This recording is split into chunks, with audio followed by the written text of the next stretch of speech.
In March of 1891, when city officials finally broke the locks on St. Mercy General Hospital's basement morgue in Boston's North End, they discovered 213 detailed patient files, each marked with the same cryptic notation, "Called to glory during sacred treatment." What made these files terrifying wasn't just the sheer number of deaths over 16 years, but the identical final symptoms that didn't match any known diseases of the era. The Catholic Diocese immediately sealed all records, but not before investigators copied documents that revealed a pattern so disturbing it would challenge everything the Irish immigrant community believed about divine healing. Before we dive deeper into this chilling tale of St. Mercy General Hospital, I need to tell you something. This channel isn't for everyone. Only the bravest souls dare to explore the darkest corners of America's religious history, and few channels have the courage to tell the stories we tell here. If you're one of those rare individuals who isn't afraid to uncover the terrifying truths that powerful institutions tried to bury, then hit that subscribe button right now. And I want to know, comment below and tell me what city or state you're listening from. Are you brave enough to be part of our community of truth seekers? Let's find out together what really happened in those basement chambers of St. Mercy General Hospital. The story I'm about to tell you begins in 1874, but its roots stretch back to the terrible potato famine that drove hundreds of thousands of Irish Catholics to America's shores, carrying nothing but hope and desperate faith. Boston's North End in 1874 was a maze of narrow cobblestone streets where Gaelic could be heard more often than English. The Irish immigrants who crowded into the three-story tenements had fled starvation in their homeland, only to face a different kind of desperation in America. Yellow fever outbreaks were common, factory accidents maimed workers regularly, and childbirth claimed mothers at alarming rates. The established Protestant hospitals charged fees that most Irish families couldn't afford, and many refused Catholic patients altogether, citing moral concerns about their religious practices.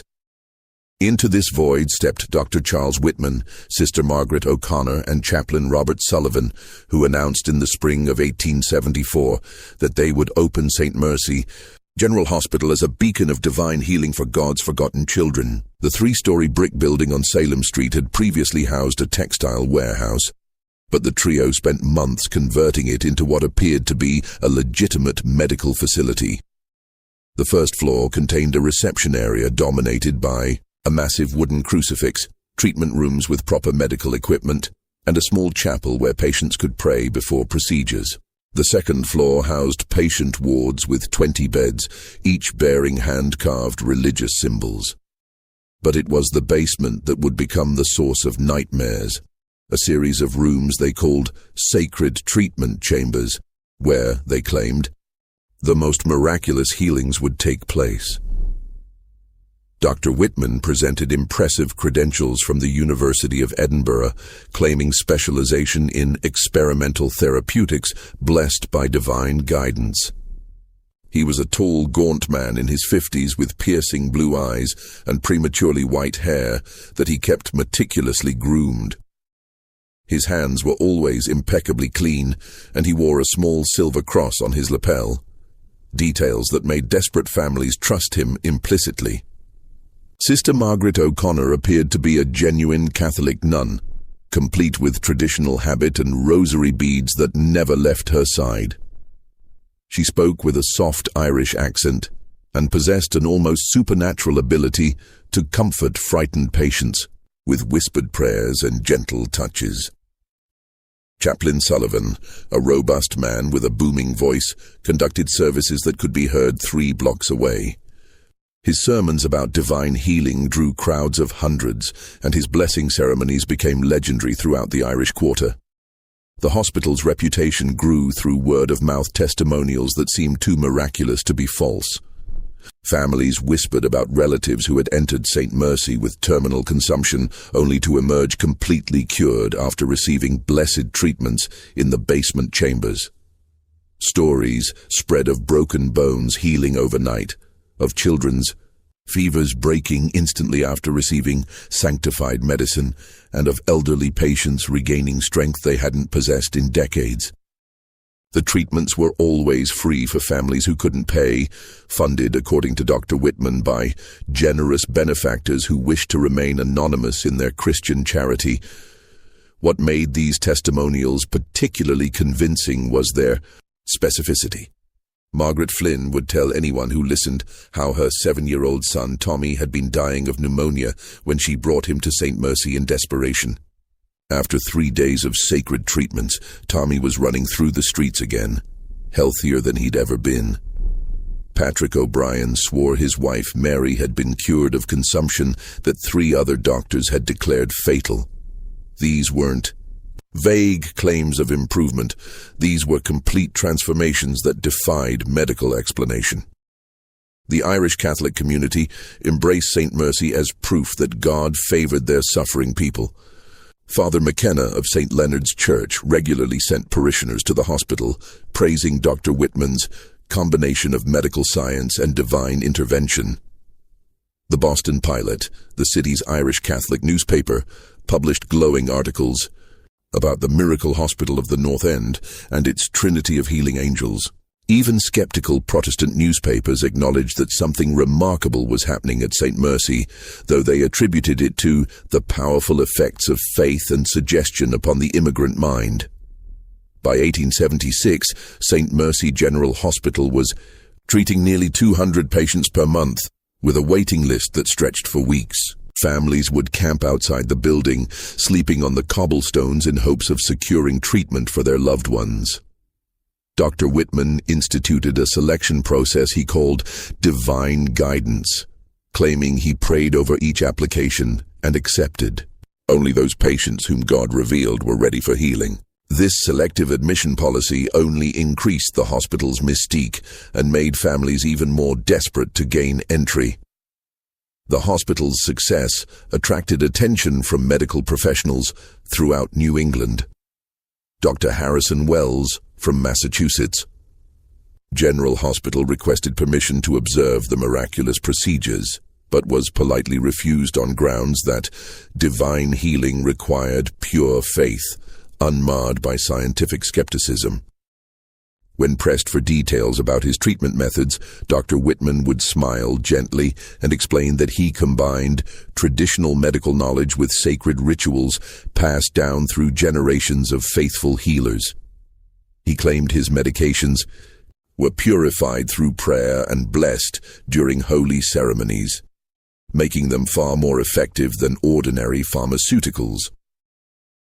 The first crack in St. Mercy's divine facade appeared on the fog-shrouded morning of October 13, 1876, when 8-year-old Bridget McCarthy stumbled out of the hospital's basement chambers in a state that witnesses would later struggle to describe coherently. Mrs. Catherine O'Malley, who was waiting in the reception area for news of her own husband's treatment, watched in horror as the child emerged from the basement stairs walking in an unnaturally rigid manner. Her small hands clenched into fists so tight that her fingernails had drawn blood from her palms. She moved like a wind-up toy. Mrs. O'Malley would later tell investigators, her voice trembling with the memory. Her eyes were wide open, but she wasn't seeing anything in this world. And the smell, dear God, the smell that followed her up those stairs was like nothing I'd ever encountered. It wasn't medicine or disinfectant. It was sweet and rotten at the same time, like flowers left too long on a grave. Bridget's lips were moving constantly, but no sound emerged. When Sister Margaret O'Connor rushed to intercept the child, Bridget suddenly began speaking in what sounded like Latin, though her voice carried an otherworldly quality that made several witnesses cross themselves instinctively. The words weren't the familiar Latin of church services, but something older, more guttural, that seemed to come from deep within her chest rather than her throat. Dr. Whitman appeared within moments, his usual calm demeanor replaced by visible agitation. He swept Bridget into his arms and carried her back toward the basement, but not before Mrs. O'Malley noticed something that would haunt her dreams for years to come. The child's fingernails, which had been normal when her mother brought her in 2 days earlier, were now completely black, as if they'd been dipped in ink or burned from within. "She's experiencing divine visions," Dr. Whitman explained hastily to the concerned families in the waiting area. "Sometimes the sacred treatments open doorways to heavenly realms that overwhelm young minds. She needs complete quiet and continued prayer to return safely to our world." His words were reassuring, but his hands shook slightly as he spoke, and beads of perspiration dotted his forehead despite the cool October air. Bridget McCarthy was never seen again. When her mother, Ellen McCarthy, arrived the following day to check on her daughter's progress, Sister Margaret O'Connor met her at the reception desk with tears in her eyes and devastating news. Little Bridget had been called home to God during the night, her small heart unable to withstand the overwhelming joy of divine communion. The child's body, they explained, had been so transformed by holy light that it was no longer suitable for earthly viewing, and had already been blessed and buried in the hospital's private cemetery behind the building. Ellen McCarthy's anguished screams echoed through the North End that afternoon, but her grief was tempered by the gentle explanations provided by Chaplain Sullivan. He spent hours with the bereaved mother, explaining how blessed she was to have given birth to a child so pure that God had chosen her for immediate sainthood. Bridget hadn't died, he assured her. She had graduated to a higher realm of existence and was now interceding in heaven for other sick children who needed healing. The story might have ended there, just another tragic loss in a community accustomed to death. Except for what happened 3 days later. Mrs. O'Malley's husband, Patrick, emerged from his own basement treatment, completely cured of the tuberculosis that had been slowly killing him for months. His recovery was so complete and dramatic that it overshadowed any lingering questions about Bridget McCarthy's strange final moments. Patrick O'Malley lived for another 37 years, dying peacefully in his sleep at age 79. His lungs perfectly healthy until the day he died. Word of Patrick's miraculous cure spread through the Irish Quarter like wildfire. And, by the end of October, St. Mercy General Hospital had more applications than ever before. Ellen McCarthy, despite her grief, began telling neighbors that perhaps her daughter's sacrifice had somehow contributed to Patrick's healing. "Maybe Bridget's pure soul spoke to God on behalf of Mr. O'Malley," she would say through her tears. "Maybe her death wasn't meaningless after all." But Mrs. O'Malley couldn't forget what she'd witnessed, and she began paying closer attention to the other patients who received basement treatments.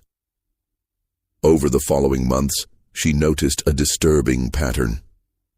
Patients who entered the sacred treatment chambers fell into two distinct categories: those who emerged completely cured, like her husband, and those who never emerged at all. There seemed to be no middle ground, no partial recoveries or gradual improvements. It was either miraculous healing or death, with nothing in between. The community's faith in St. Mercy remained unshaken because the success stories were so dramatically visible. Cured patients walked through the neighborhood as living testimonies to divine intervention, while the deaths were explained as God's will, calling the purest souls home to heaven. Dr. Whitman's reputation for miraculous healing continued to grow, attracting patients from as far away as New York and Philadelphia. By the winter of 1878, St. Mercy General Hospital had become more than a medical facility. It had evolved into the spiritual heart of Boston's Irish Catholic community. Sunday, services led by Chaplain Sullivan drew congregations of over 400 people, who packed into the hospital's expanded chapel and overflowed into the treatment rooms. His sermons focused on themes of suffering, sacrifice, and divine testing, preparing families psychologically for the possibility that their loved ones might be chosen for heavenly service during treatment. Dr. Whitman's methods became increasingly ritualized during this period. Patients selected for basement treatments underwent elaborate preparation ceremonies that lasted 3 days. Sister Margaret O'Connor would lead them through intensive prayer sessions, fasting, and what she called spiritual purification rituals that involved consuming special teas made from herbs she claimed were blessed by bishops in Rome. Families were told these preparations were necessary to make patients worthy of divine healing, and that any shortcuts or impure thoughts could prevent the miracles from occurring. The hospital's success attracted the attention of wealthy Catholic families throughout New England, who began making substantial donations to support the miracle work being performed in Boston's North End. The Fitzgerald family of Providence donated $5,000 in 1879 after their daughter's consumption was cured following a week of basement treatments. The O'Briens of Hartford contributed $3,000 after their son's broken spine was healed overnight. These donations allowed Dr. Whitman to expand the basement facilities, adding what he called advanced sacred treatment chambers that were equipped with specialized apparatus he claimed were designed according to divine blueprints revealed through prayer and meditation. However, not everyone in the medical community was convinced of St. Mercy's legitimacy. Dr. Samuel Richardson of Boston City Hospital had been quietly documenting the death certificates filed by St. Mercy General Hospital, and he noticed several disturbing anomalies. The causes of death listed on the certificates often didn't match the symptoms described by family members before treatment began. Patients who entered with consumption were listed as dying from heart failure. Children brought in with broken bones were recorded as succumbing to brain fever. Most puzzling of all, the time of death was always listed as occurring between 2 and 4 a.m., regardless of when family members reported their loved ones actually passing away. Dr. Richardson's concerns deepened when he attempted to examine some of the bodies at Flanagan's funeral home, which handled burials for families who couldn't afford more expensive establishments. Michael Flanagan, the funeral director, confided that bodies from St. Mercy General Hospital arrived in sealed coffins with explicit instructions that they were not to be opened under any circumstances. The hospital claims it's for public health reasons, Flanagan explained nervously. But I've been handling diseased bodies for 20 years, and I've never seen restrictions like these. They deliver the coffins in the middle of the night, always with 2 men who watch me sign the paperwork and leave immediately. Something about it just doesn't sit right.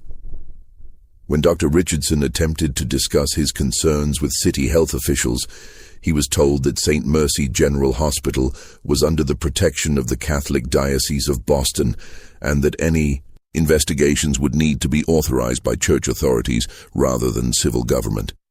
Bishop Williams himself had visited the hospital several times and publicly praised Dr. Whitman's integration of medical science with divine healing.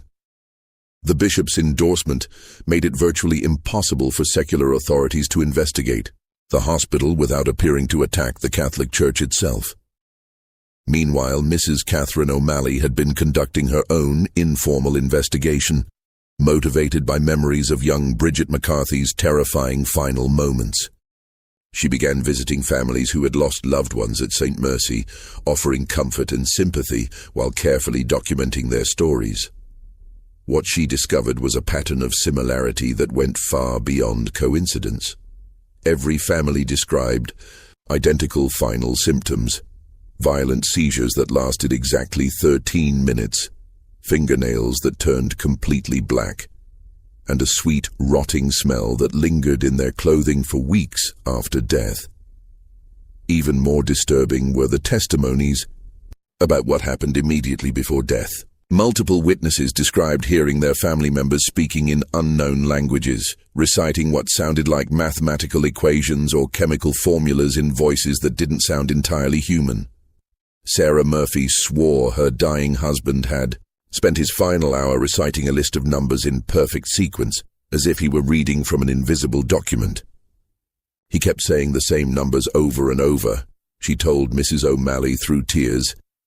73.4, 41.7, 92.1. Then he would pause exactly 30 seconds and start again.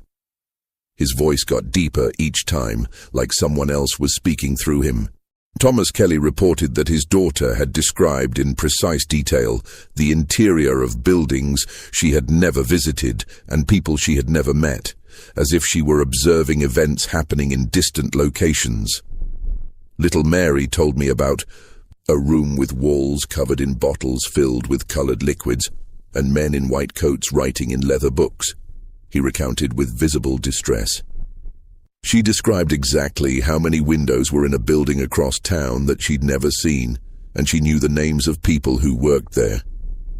But the strangest part was how she said it, not like a child playing pretend, but like she was reporting what she could see right in front of her eyes.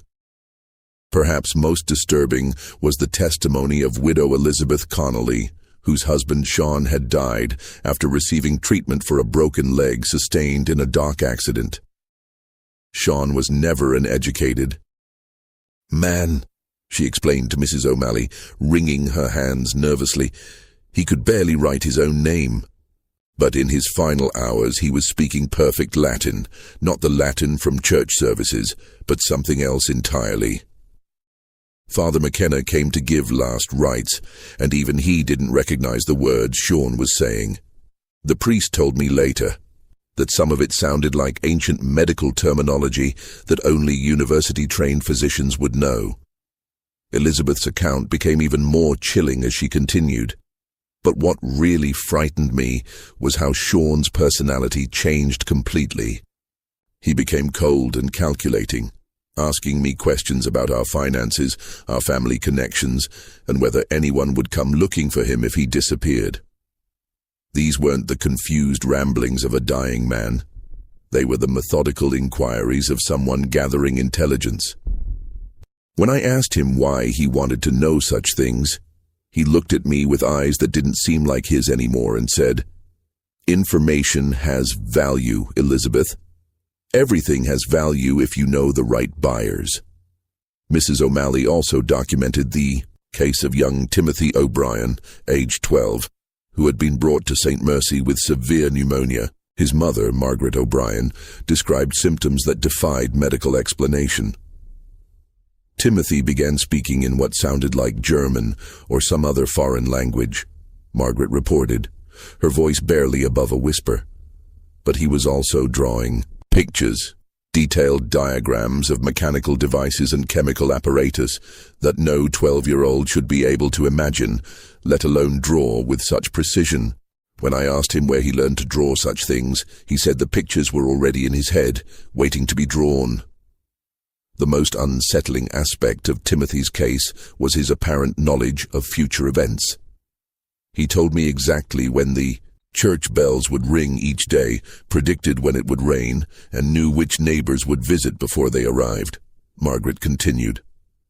But he also predicted his own death down to the exact minute.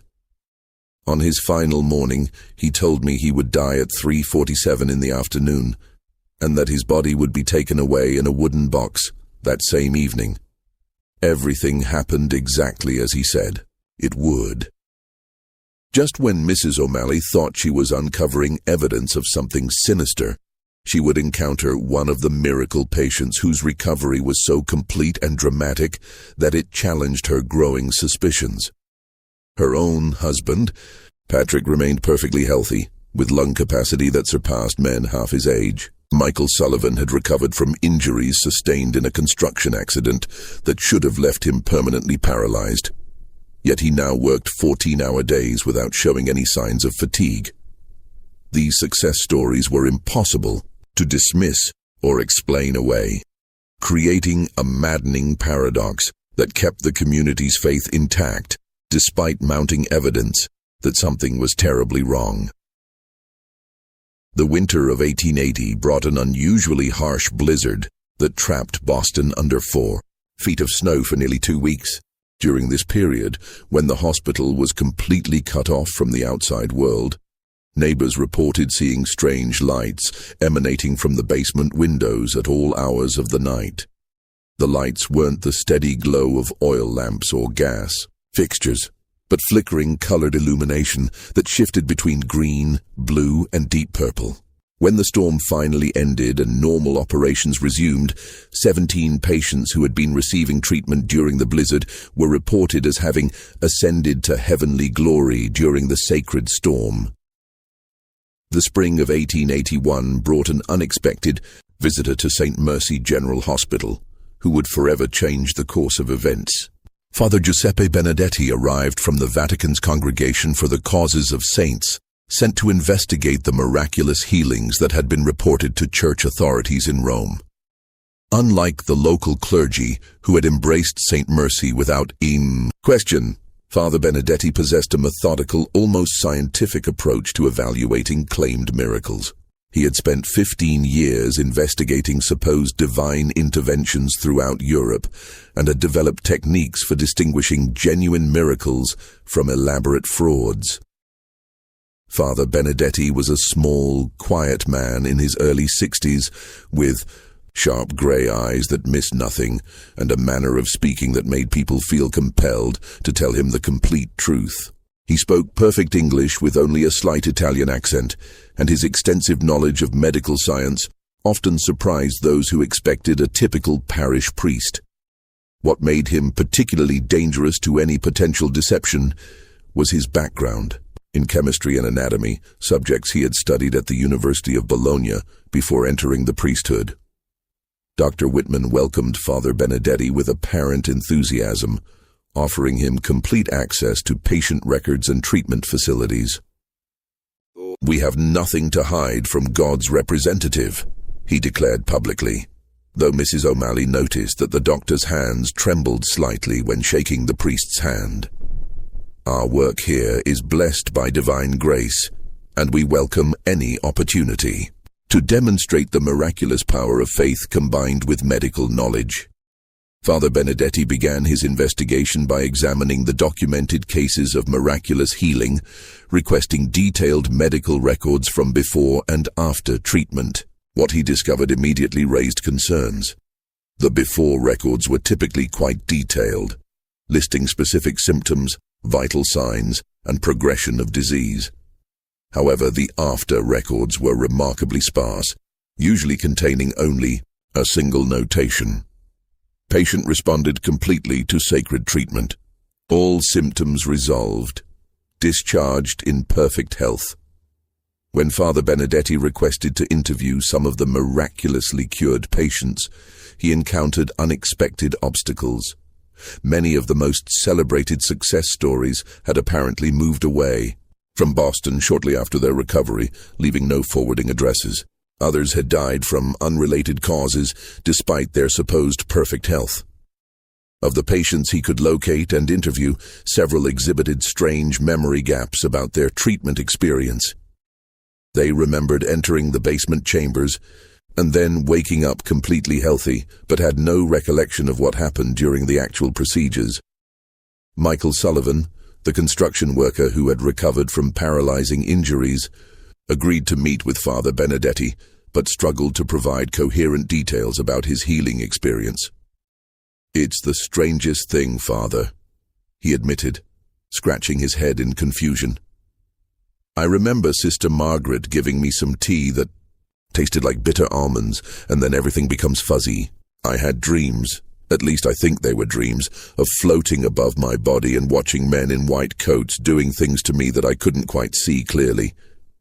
When I woke up, I could move my legs again, better than before the accident. But sometimes I have nightmares about being in a place that was both very hot and very cold at the same time, and hearing voices speaking in languages I didn't recognize." Father Benedetti's investigation took a more serious turn when he requested permission to observe one of the sacred treatment sessions firsthand. Dr. Whitman initially agreed, but then imposed increasingly restrictive conditions. The priest would need to undergo the same 3-day purification ritual as the patients. He would be required to take vows of silence about anything he witnessed. Most unusually, he would need to consume the same sanctifying substances given to patients to ensure his spiritual worthiness to witness divine healing. These requirements struck Father Benedetti as highly irregular. In 15 years of investigating miracles, he had never encountered restrictions that prevented church officials from observing claimed divine interventions. Genuine miracles, in his experience, could be witnessed by anyone without special preparation or chemical consumption.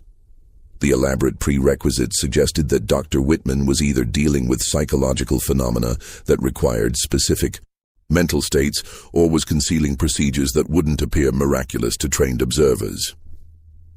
Father Benedetti decided to conduct a more covert investigation. He enlisted the help of Mrs. Catherine O'Malley, whose unofficial documentation had impressed him with its thoroughness and attention to detail.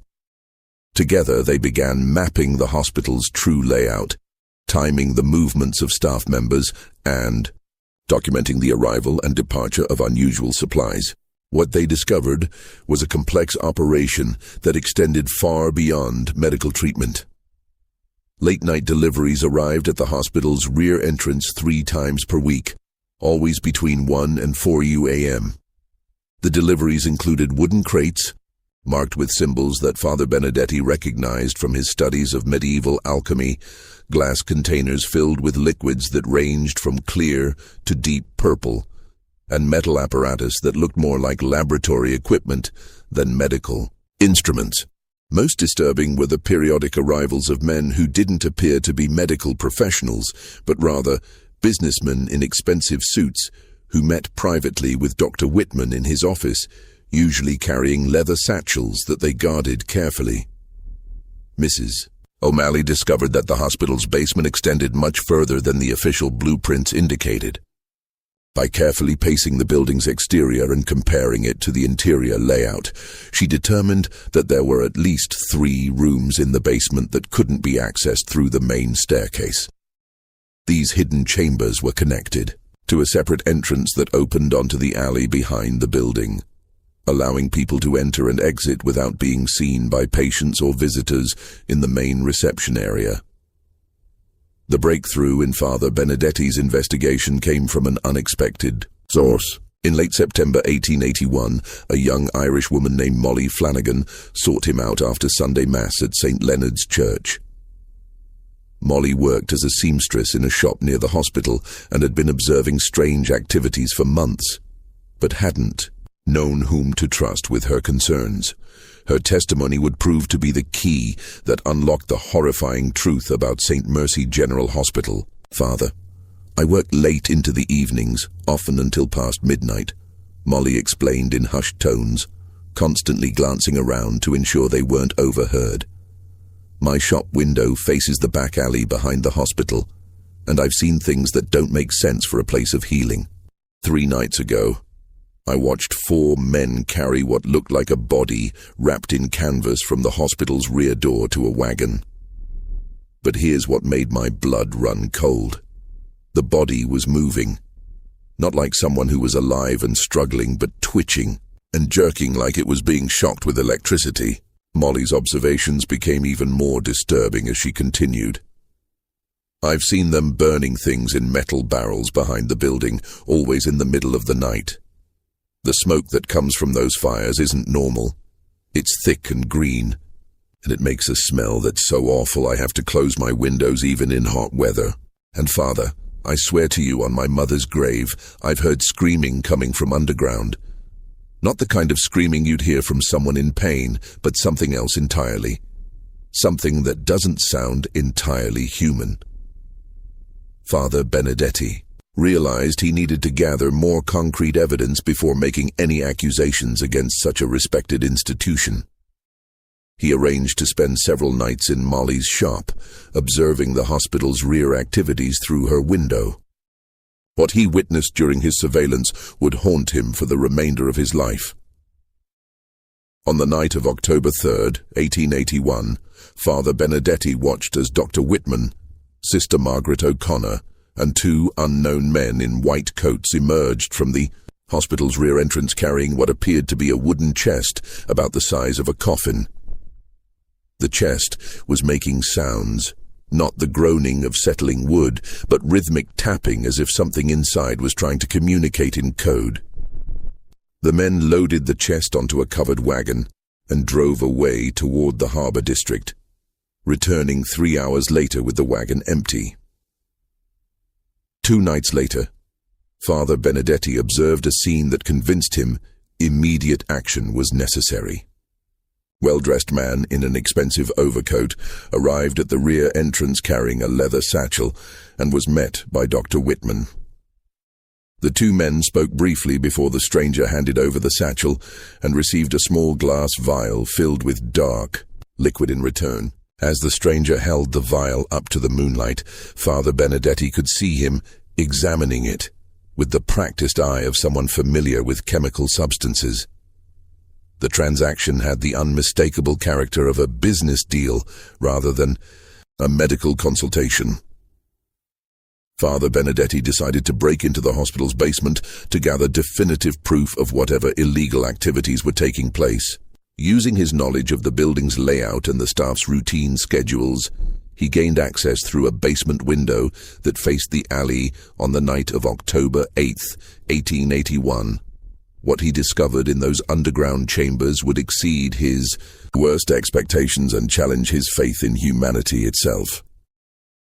The basement contained 6 rooms that weren't shown on any official hospital blueprints. The first room housed an elaborate laboratory filled with chemical apparatus, distillation equipment, and hundreds of glass containers filled with substances ranging from clear liquids to thick, colored syrups. Detailed notes in 3 different handwritings documented experiments involving various combinations of chemicals, with careful records of dosages, reactions, and what appeared to be human responses to different formulations. Father Benedetti examined the laboratory notes with growing horror as he realized the sophistication of the operation. The experiments were organized into distinct categories. Neurological response studies involved compounds designed to alter brain function and consciousness. Detailed charts tracked how different dosages of mercury-based solutions affected patients' ability to speak, remember, and recognize family members. Cardiovascular tolerance testing documented the effects of digitalis and other heart-affecting substances, with precise measurements of how much poison a human heart could withstand before failure. Most disturbing were the consciousness transfer experiments, attempts to use chemical compounds to create states where patients would speak with knowledge they had never possessed. The notes described successful trials where subjects under the influence of experimental formulations had demonstrated abilities to read Latin texts, perform mathematical calculations beyond their education level, and describe locations they had never visited. The researchers believed they were chemically accessing some form of universal knowledge, though Father Benedetti suspected the truth was far more sinister. They were systematically destroying patients' minds while documenting the process for European buyers. The laboratory contained apparatus that Father Benedetti recognized from his university studies, but arranged in configurations he had never seen before. Copper coils were connected to glass vessels containing human organs suspended in preservative solutions. Electrical batteries were wired to metal plates designed to deliver controlled shocks to restrained subjects. Most chilling was a series of injection devices calibrated to deliver precise doses of experimental compounds directly into patients' spinal columns and brain tissue. Glass containers lined the walls, each labeled with cryptic codes and containing specimens that made Father Benedetti's stomach turn. Brain tissue samples were preserved in clear liquids, marked with notations about the subject's final words and behavioral changes. Heart specimens showed evidence of chemical damage, with detailed notes about the progression of organ failure under different toxic exposures. Liver samples demonstrated the effects of prolonged poison exposure, documenting exactly how various compounds accumulated in human tissue over time. The second room contained medical equipment that Father Benedetti didn't recognize.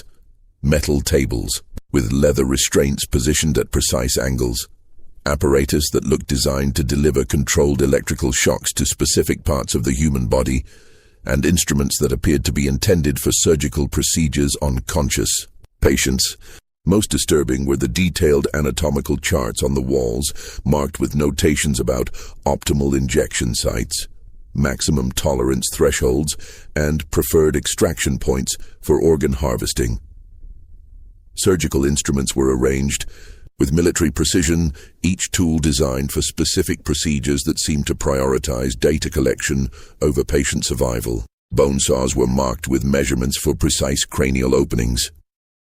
Injection needles of various sizes were calibrated for different depths of tissue penetration.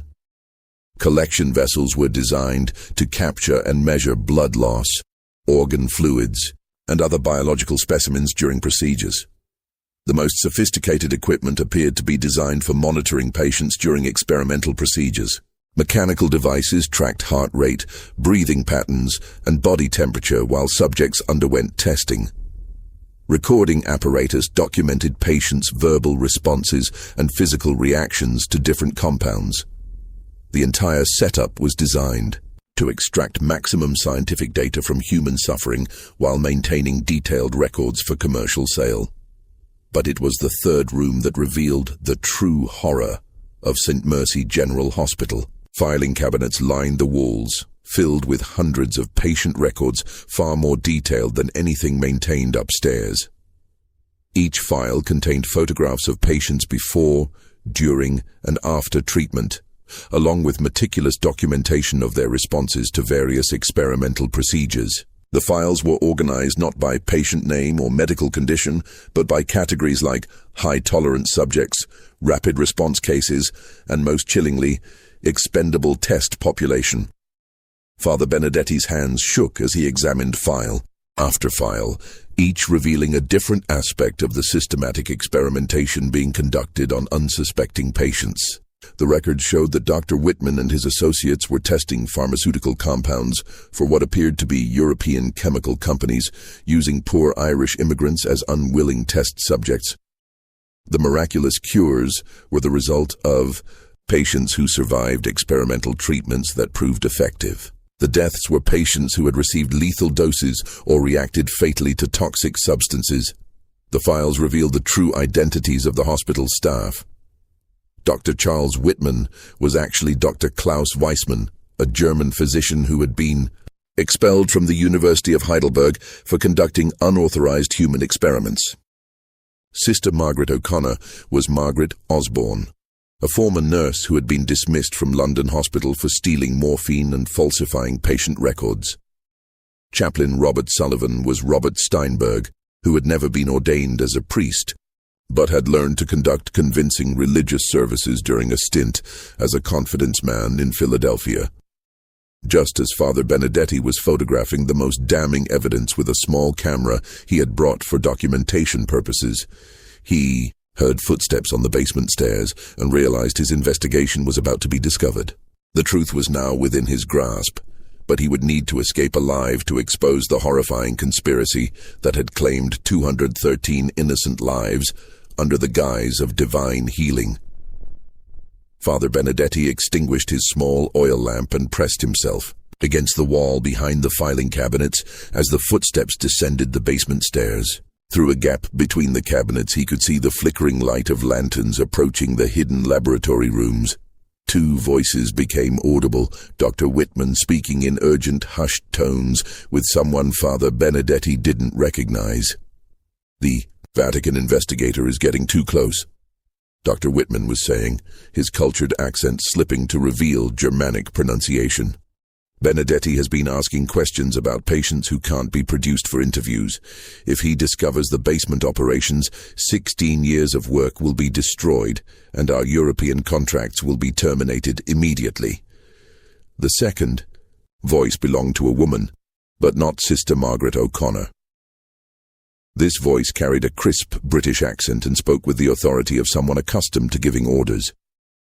"Dr. Weissmann, your emotional attachment to this charade is becoming a liability. The syndicate has extracted everything of value from this experiment. We have documented results from 213 test subjects, representing pharmaceutical data worth over $400,000 in European markets. The Irish population experiment has served its purpose." Father Benedetti's blood ran cold as he realized he was overhearing a conversation between the masterminds of the most elaborate medical fraud in American history. The woman continued speaking, revealing details that exceeded even his worst suspicions about the hospital's true purpose. Our buyers in Vienna, Berlin, and London have received complete documentation of tolerance levels, reaction times, and mortality rates for 47 different chemical compounds. The morphine tolerance studies alone will advance anesthetic research by decades. The hallucinogenic response data has applications in both medical and military fields that our contacts find extremely valuable. Dr. Whitman's response revealed the calculated coldness behind his facade of religious dedication. The beauty of this operation has been its perfect cover. Religious healing attracts the most desperate and least educated patients, people who don't question unusual symptoms or demand detailed explanations. The Irish immigrants have been ideal test subjects, isolated from mainstream medical community, trusting of authority figures, and unlikely to be missed when they don't survive procedures. And the survivors become unwitting testimonials to our legitimacy, the woman added with obvious satisfaction. Patients who respond well to experimental treatments believe they've experienced divine miracles. Their testimonies attract more subjects and discourage official investigation. We've created a self-sustaining system of exploitation disguised as charity. Father Benedetti listened in horror as they discussed the systematic murder of 213 people as if they were laboratory animals. The conversation revealed that the entire operation was funded by a syndicate of European pharmaceutical companies who were willing to pay enormous sums for human testing data that couldn't be obtained legally. The hospital was actually an elaborate front for human experimentation, using religious faith as a weapon against the most vulnerable members of society. "What about Benedetti?" Dr. Whitman asked, his voice betraying growing anxiety. "If he completes his investigation and reports to Rome, the Catholic Church will demand a full investigation by American authorities. Our cover will be blown, and all of us will face murder charges." The woman's response sent chills through Father Benedetti's entire body. Benedetti will not complete his investigation. Tomorrow night, he will volunteer to undergo the same sacred treatment that has claimed so many others. The good father will experience a tragic reaction to our experimental compounds, and his death will be recorded as divine calling during prayer, another martyr to add to St. Mercy's reputation for spiritual transcendence. "How do you propose to force him into treatment?" Dr. Whitman inquired. "Sister Margaret has already begun adding mild psychoactive compounds to the communion wine at St. Leonard's Church," the woman explained with clinical detachment. "Benedetti has been consuming trace amounts of our experimental formulations for 3 weeks, without realizing it. By tomorrow, his judgment will be sufficiently impaired that he can be convinced to undergo voluntary treatment for spiritual purification. Once he's in the basement chambers, he'll receive the same lethal doses that eliminated the other patients who became too curious about our methods." Father Benedetti realized he had perhaps 12 hours to gather evidence, escape from the hospital, and alert authorities before becoming the 214th victim of this monstrous conspiracy. But as he began to move toward the basement window through which he had entered, his foot struck a metal container, producing a sound that echoed through the stone basement chambers. The conversation upstairs stopped immediately. After a moment of terrifying silence, Dr. Whitman's voice called out with deceptive calmness, "Father Benedetti, there's no need to continue hiding. We know you're down there, and we know exactly what you've discovered. Why don't you come upstairs so we can discuss this situation like civilized people?" Father Benedetti's mind raced as he realized his only chance of survival lay in immediate escape.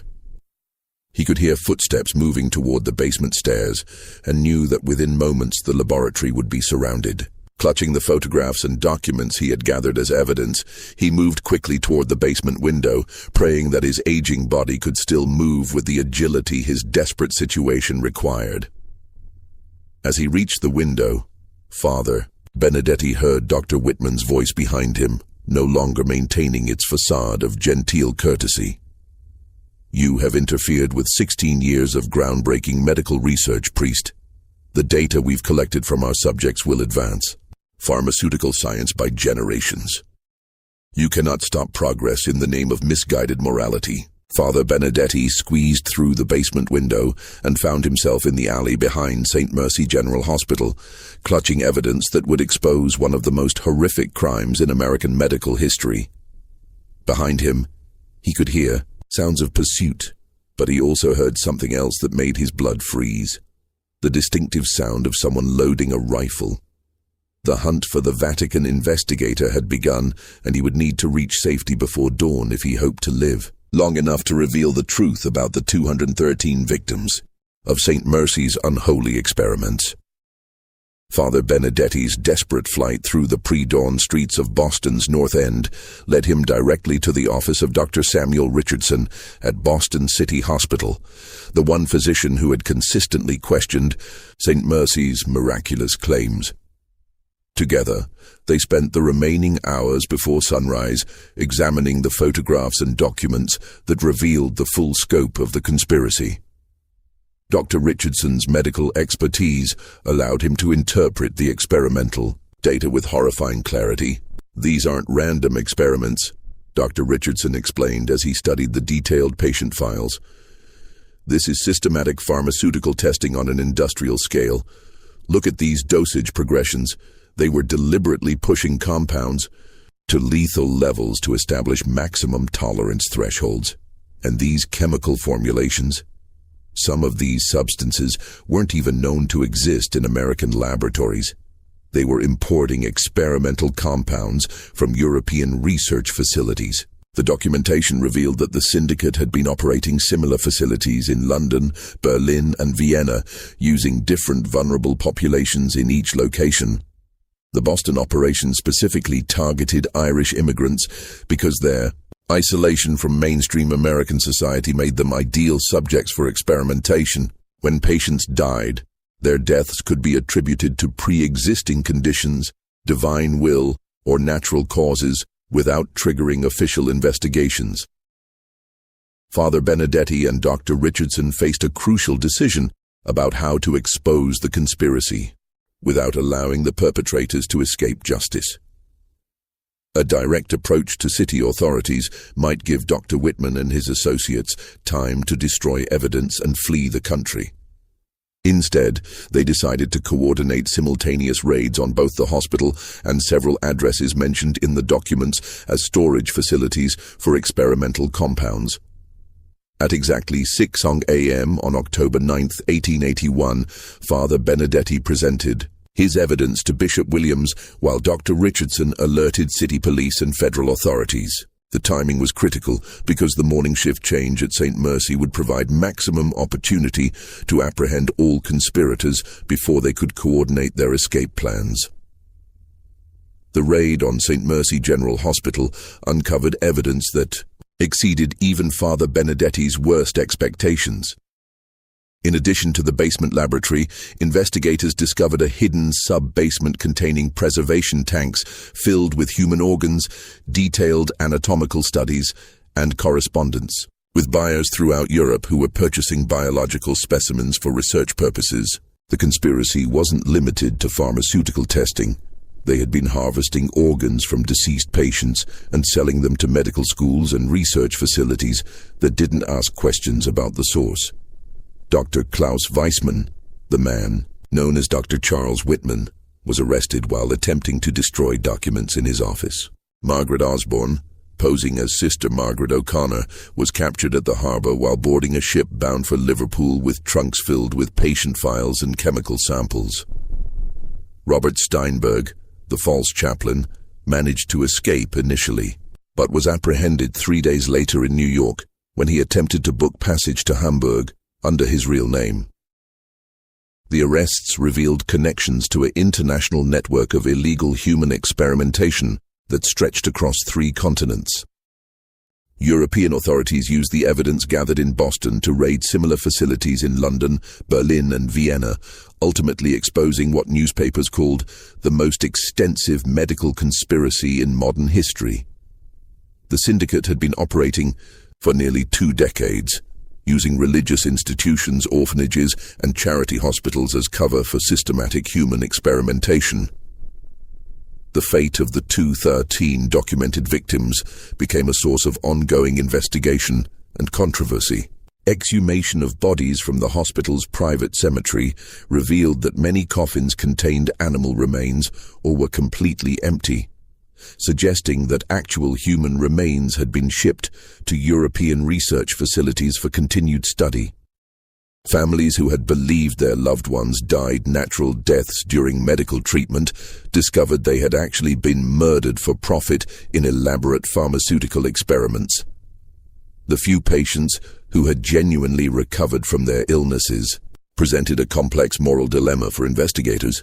These individuals had indeed been cured of serious medical conditions, but their healing had come at the cost of hundreds of other lives lost in experimental procedures.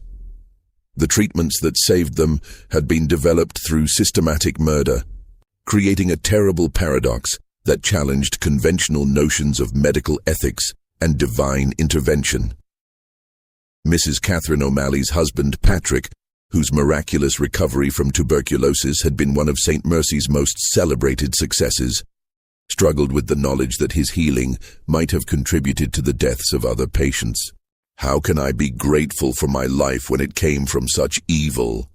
he asked Father Benedetti during one of their conversations after the conspiracy was exposed. "Was my recovery a blessing from God, or was I just lucky enough to survive something that killed 213 other innocent people?"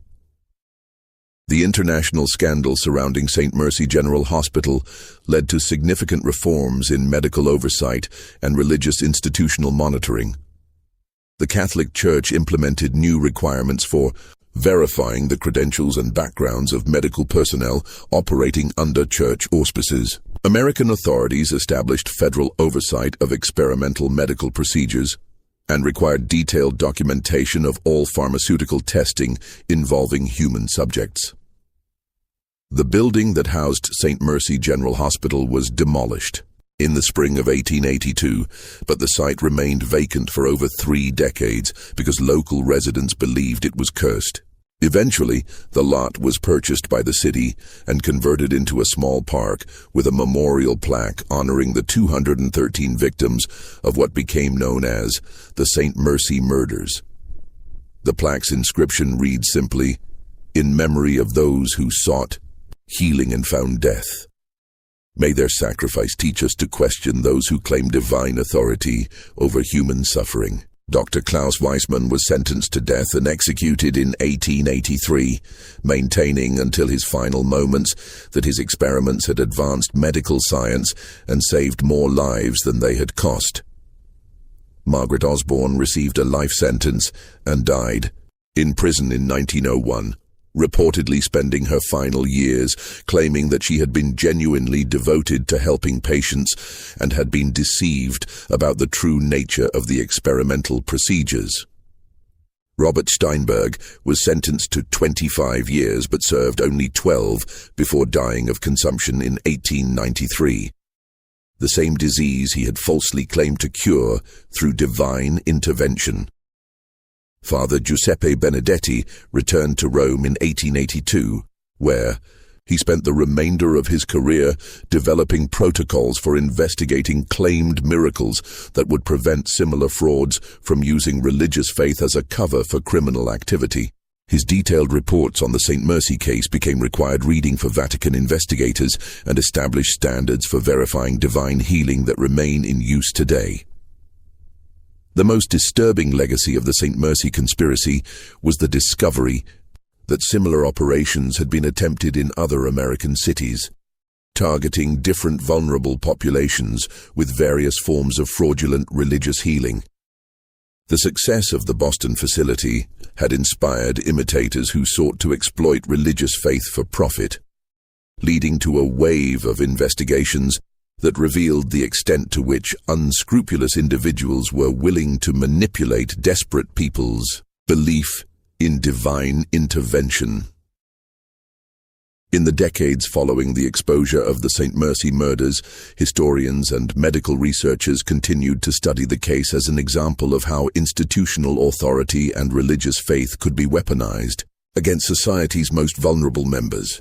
The detailed records maintained by the conspirators provided unprecedented insight into both the methods used to exploit religious communities and the psychological techniques employed to maintain victims' cooperation even when they were being systematically murdered.